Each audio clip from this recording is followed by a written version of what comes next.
एक सच्ची घटना पर आधारित एक मूवी जब देश को आईना दिखाना चाहती है, एक पर्दा जो कि मेरे पिताजी की हत्या और देश के बीच में है उसको हटाना चाहती, तो ये जो संगठन है जमीयत उलमा हिंद और उसके मौलाना अरशद मदनी एकदम से इसमें आ जाते हैं। देश के सबसे बड़े वकील कपिल सिब्बल इसमें उतर जाते हैं और सिर्फ 3 दिन के अंदर बैन लग जाता है। 3 दिन जी बिल्कुल कहीं ना कहीं पूरी तरह से दुख होता है कि एक ये लोग ऑन मीडिया तो इस तरीके की बात करते हैं कि हम लोग तुम्हारे साथ थे, और वही जब फ्रंट में आने की बात होती है तो ये इस तरीके की धरने प्रदर्शन करते हैं कि नहीं ये नहीं होना चाहिए, नहीं वो सही हुआ। तब मैंने कई लोगों के मुंह से सुना है कि कान्हालाल जी का जो हत्याकांड हुआ वो सही किया, पोस्ट डिलीट करने वाला ही सुबह जाके पोस्ट FIR करा देता है। मेरे पिताजी को तो पता भी नहीं था कि फ़ोन से पोस्ट हो गई है। पापा ने मुझे शाम को बोला कि ऐसा कुछ फ़ोन से पोस्ट हो गई, वो भी नाजिम डिलीट करके चला गया, तो ठीक है मैटर ख़त्म हो गया।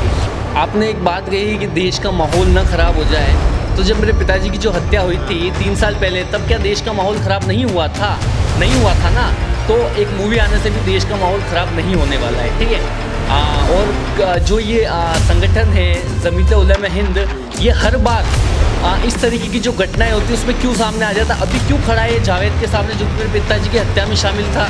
ये क्यों खड़ा था कमलेश तिवारी के हत्यारों के साथ में? ये क्यों खड़ा है मतलब संकट मोचन के आतंकवादियों के साथ? ये क्यों हर की जो आतंकवादी संगठन है, ठीक है, वो जिस तरीके से काम करते हैं पाकिस्तान से मिलकर, कहीं ना कहीं ये जो संगठन है जमीयत उलमा हिंद, ये कहीं ना कहीं उनको पोषित करता है, उनको रक्षित करता है। जल्दी जूते चप्पल भी पहनूंगा, मैं बाल भी कटाऊंगा और मैं मेरे पिताजी की अस्थियों का विसर्जन भी उस दिन करूंगा जिस दिन अपराधियों को फांसी की सज़ा होगी। हमारे घर में दीपावली 3 साल से नहीं मनी, और जब तक उन अपराधियों को फांसी की सज़ा नहीं होगी तब तक नहीं बनी। मेरी दिवाली उसी दिन बनेगी जिस दिन उनको सज़ा होगी, उस दिन मैं छोड़ूंगा पटाखे हकीकत में।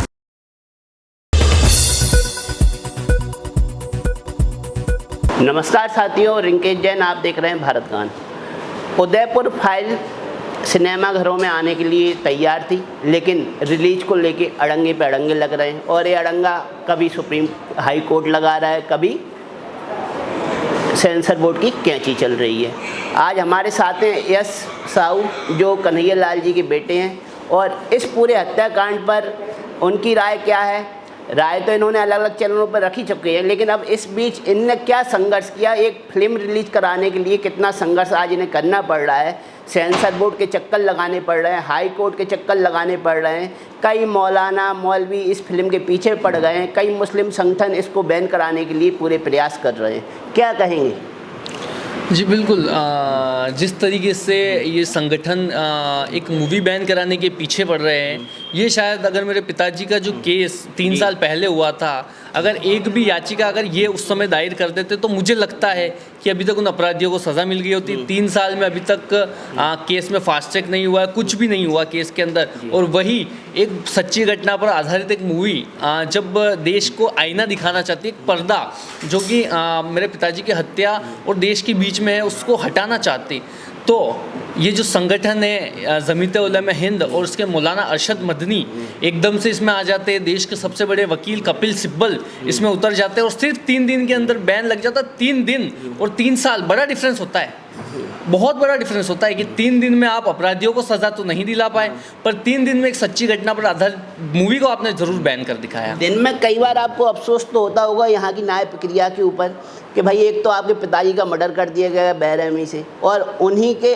आतंकी कातिलों के लिए सुरक्षा मिल रही है, उनके लिए याचिकाएं दायर की जा रही है, उनके बचाव में कई मुस्लिम संगठन सामने आ रहे हैं। तो कैसा महसूस करते हैं आप उस समय? जी बिल्कुल कहीं ना कहीं पूरी तरह से दुख होता है कि एक ये लोग ऑन मीडिया तो इस तरीके की बात करते हैं कि हम लोग तुम्हारे साथ थे, और वही जब फ्रंट में आने की बात होती है तो ये इस तरीके की धरने प्रदर्शन करते हैं कि नहीं ये नहीं होना चाहिए, नहीं वो सही हुआ। तब मैंने कई लोगों के मुंह से सुना है कि कान्हालाल जी का जो हत्याकांड हुआ वो सही किया, उन्होंने गलती की थी इसलिए किया। कई लोगों ने ये मूवी चैनल्स में बयान दिए, तो मैं क्या मानूं उस चीज़ को। जबकि कन्हैया लाल जी को कटहरे में लाने वाले लोगों को ये भी नहीं पता होगा वो पोस्ट किसने की। बिल्कुल, वो तो आपको भी पता है कि वो पोस्ट आपके पिताजी ने नहीं की थी, किसी और ने की थी। अब पोस्ट किसने की उसका खामियाजा आपके पिताजी को भुगतना पड़ा। क्या वो साजिश थी? जी कहीं ना कहीं वो एक साजिशी थी, क्योंकि पोस्ट डिलीट करने वाला ही सुबह जाके पोस्ट एफआईआर करा देता है। मेरे पिताजी को तो पता भी नहीं था कि फ़ोन से पोस्ट हो गई है। पापा ने मुझे शाम को बोला कि ऐसा कुछ फ़ोन से पोस्ट हो गई, वो भी नाजिम डिलीट करके चला गया, तो ठीक है मैटर ख़त्म हो गया। पर सुबह पापा को थाने से कॉल आ जाता है कि आपको बुलाया जाता है और आपने धार्मिक भावना को आहत किया, इसके तहत पिताजी को गिरफ्तार कर लिया जाता है, वो भी बिना किसी सबूत के, क्योंकि पिताजी के फ़ोन में वो पोस्ट नहीं थी। तो अब आप न्याय के लिए कितने दिन वेट और करेंगे, क्योंकि हाई कोर्ट तो फिल्म के साथ भी न्याय नहीं कर रहा है और न्यायपालिका तो आपके पिताजी के साथ भी न्याय नहीं कर पाई है। 3 साल ऑलरेडी हो चुके हैं मर्डर को लेके। देखिए अब जो मेरी न्याय की लड़ाई है वो काफ़ी लंबी हो चुकी है। 3 साल काफ़ी लंबा समय होता है। तो मेरी जो देश के हमारे बड़े लेवल पे जो लोग बैठे हुए हैं, चाहे वो पॉलिटिशियंस हो, चाहे कोई भी हो, चाहे वो किसी भी पार्टी से हो, तो मेरी उनसे यही आशा है कि जिस तरीके से उन्होंने वादे किए थे कि आपके केस को फास्ट ट्रैक में ले जाया जाएगा और अपराधियों को 3 से 6 महीने के अंदर फांसी की सज़ा मिलेगी, वो अभी तक नहीं हुई है। ठीक है, तो मैं चाहूँगा कि इस केस को अभी भी जल्द से जल्द फास्ट ट्रैक में लाया जाए, उन अपराधियों को 3 से 6 महीने के अंदर ही फांसी की सज़ा मिले और इस तरीके की मिले कि देश में एक मिसाल जाए कि इस तरीके का काम करने वाले अपराधियों को छोड़ा नहीं जाता। तो हाई कोर्ट में वजह क्या बताई जा रही है, क्यों रिलीज को रोका जा रहा है? फिल्म में ऐसा क्या है जो फिल्म रिलीज नहीं हो पा रही और हाई कोर्ट बार बार रोक दे रहा है?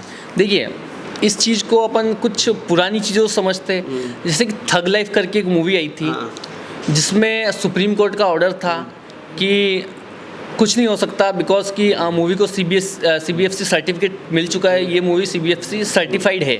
तो हाई कोर्ट ने उसको कहा था कि अगर if you don't like you don't watch, ठीक है, मतलब आपको नहीं पसंद तो आप मत देखिए। तो बस यही इस मूवी के साथ भी होना चाहिए था, भाई जिनको नहीं पसंद वो नहीं देखे। पर पता नहीं कि इसको क्यों रोक दिया गया, किस बेसिस पे रोक दिया गया। अगर कोई संगठन जमीयत उलमा हिंद को ही अगर सेंसर करना था, मेरा सवाल है प्रॉब्लम किस बात से, जो कन्हैया लाल जी की हत्या का दृश्य दिखा गया उस बात से, या फिर हिंदू भावनाएं जागृत ना हो जाए, मुस्लिमों का बायकॉट ना हो जाए, देश में माहौल ख़राब ना हो जाए, इस वजह से बार बार रोक लगाई जा रही है? देखिए आपने एक बात कही कि देश का माहौल ना ख़राब हो जाए, तो जब मेरे पिताजी की जो हत्या हुई थी 3 साल पहले, तब क्या देश का माहौल ख़राब नहीं हुआ था? नहीं हुआ था ना। तो एक मूवी आने से भी देश का माहौल ख़राब नहीं होने वाला है, ठीक है। और जो ये संगठन है जमीयत उलमा हिंद, ये हर बार इस तरीके की जो घटनाएं होती है उसमें क्यों सामने आ जाता? अभी क्यों खड़ा है जावेद के सामने, जो कि मेरे पिताजी की हत्या में शामिल था? ये क्यों खड़ा था कमलेश तिवारी के हत्यारों के साथ में? ये क्यों खड़ा है मतलब संकट मोचन के आतंकवादियों के साथ? ये क्यों हर बार मतलब इस तरीके की जो घटना करने वाले लोग हैं उनके साथ क्यों खड़ा हो जाता है? तो कहीं ना कहीं लगता है कि जो आतंकवादी संगठन है, ठीक है, वो जिस तरीके से काम करते हैं पाकिस्तान से मिलकर, कहीं ना कहीं ये जो संगठन है जमीयत उलमा हिंद, ये कहीं ना कहीं उनको पोषित करता है, उनको रक्षित करता है, ठीक है। इसीलिए देश के एकदम से सबसे बड़े वकील उनको बचाने के लिए आ जाते हैं, उनके पक्ष में आ जाते हैं। तो क्या समझे हम इस चीज़ को? तो आपको यही लग रहा है कि कहीं ना कहीं संरक्षण मिल रहा है आपके पिताजी के कातिलों को और पूर्णतः सपोर्ट किया जा रहा है कुछ संस्थाओं द्वारा? जी बिल्कुल किया ही जा रहा है, वरना 3 साल तक इतने क्लियर केस में मुझे नहीं लगता कि अपराधियों को बख्शा जाना चाहिए था। और अपराधियों को अभी तक सज़ा होना चाहिए थी। उस जगह वो लोग अभी भी जेल में बैठे बैठे बिरयानी खा रहे हैं, उन्हें जेल में सजा कर रखा हुआ है, क्या पता कब तक रखेंगे। और इनको 26/11 इंसिडेंट करने वाला कसाब को 11 साल में सज़ा मिली, ठीक है, जबकि बहुत सारे सबूतों के अभाव में उसको सज़ा देनी पड़ी शायद।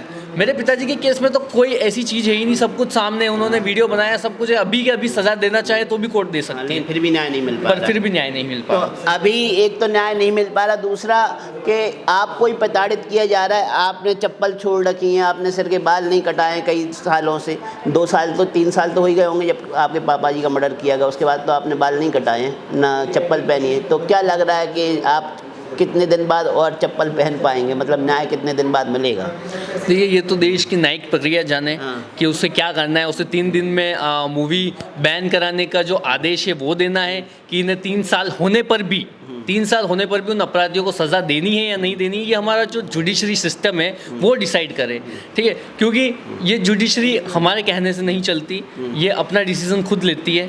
तो मुझे उम्मीद है कि जो मेरा जो इंतज़ार है वो जल्दी पूरा होगा और मैं जल्दी जूते चप्पल भी पहनूंगा, मैं बाल भी कटाऊंगा और मैं मेरे पिताजी की अस्थियों का विसर्जन भी उस दिन करूंगा जिस दिन अपराधियों को फांसी की सज़ा होगी। आपने ऑन कैमरा बोला था जिस दिन आपके पापा जी का मर्डर किया गया, उनका गला रहता गया, उस दिन किसी मोहल्ले विशेष, समुदाय विशेष के लोगों ने पटाखे चलाए थे। जी बिल्कुल, 28 जून 2022 के दिन ही रात के समय जब हम एक गम में डूबे हुए थे, हम हमारे पिताजी की याद में रो रहे थे कि हमारे पिताजी हमारे बीच नहीं रहे, किसी तरह इन दो आतंकवादियों ने मेरे पिताजी को मौत के घाट उतार दिया। वही एक एरिया जो कि हमारे घर से सिर्फ 5 या 6 किलोमीटर दूर है, वहाँ पर बड़े ज़ोरों शोरों से खुशियाँ मनाई जा रही थी, वहाँ पे पटाखे जल रहे थे। तो क्या माने कि जो इनका जो सौहार्द है, जो भाईचारा है, वो सिर्फ कहने का है, वो सिर्फ ये मीडिया के सामने या सिर्फ इस तरीके की जब वारदात होती तब ये बोलना चाहते हैं कि जब एक मूवी आती तब इनको भाईचारा या सौहार्द याद आता है, पर जब इस तरीके की घटना होती है तब कोई पिटीशन कोई दायर नहीं होता, उल्टा खुशियाँ मनाई जाती है। तो क्या माने हम इस चीज़ को। आपके घर में दीपावली कब मनी? हमारे घर में दीपावली 3 साल से नहीं मनी और जब तक उन अपराधियों को फांसी की सज़ा नहीं होगी तब तक नहीं मनी। मेरी दिवाली उसी दिन मनेगी जिस दिन उनको सज़ा होगी, उस दिन मैं छोड़ूंगा पटाखे हकीकत में। तो आपको लग रहा है अब न्याय मिलने में कुछ ही देर है? न्यायपालिका की जो प्रक्रिया है उससे आप गुजर रहे हैं, तो उस प्रक्रिया के दौरान आपको अनुभव क्या हो रहा है? न्याय कितना कठिन है मिलना इस देश में? देखिए, यहाँ मूवी की बात हो रही है तो एक मूवी थी जिसमें एक डायलॉग था बड़ा ही फेमस कि तारीख पर तारीख, तारीख पर तारीख, तारीख पर तारीख। वो मुझे मजाक लगता था कि मुझे मेरी जो जुडिशरी है उस पर पूर्णतः विश्वास था कि यार ऐसा तो नहीं होता होगा। पर जब ये मेरे साथ हकीकत में हुआ कि तारीख पर तारीख, तारीख पर तारीख, तारीख पर तारीख 3 साल में मिलती गई पर केस का कोई निर्णय नहीं आया, तो मुझे उस चीज़ पर यकीन हो गया कि नहीं, वो जो दिखाया गया वो कहीं ना कहीं सच है। जी धन्यवाद।